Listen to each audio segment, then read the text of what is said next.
চলো তোমাদের সাথে আমার একটা অভিজ্ঞতা শেয়ার করা যাক।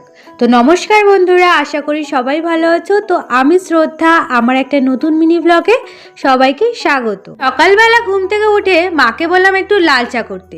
তারপর আজকে আমাদের দুপুরে রান্নায় ছিল মাছের তরকারি আর শাক ভাজা।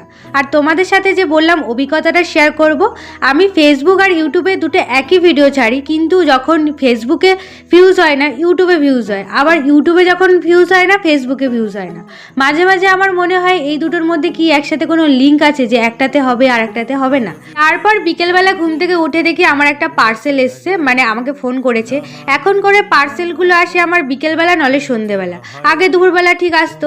তো এই এসছে একটা গোল্ডেন জুয়েলারি, তো এটা আমি অর্ডার করেছিলাম, এটা আমার নয়, এটা হচ্ছে আমার একটা মাইমার। তো তারপর সন্ধেবেলা একটু চা করেছিলাম। ভিডিওটা ভালো লাগলে অবশ্যই একটা লাইক, কমেন্ট, শেয়ার, সাবস্ক্রাইব করো। আর সন্ধেবেলায় দেখো কাকিমা দিয়েছিল একটু লুচি, তো এটা খেয়েই ঘুমিয়ে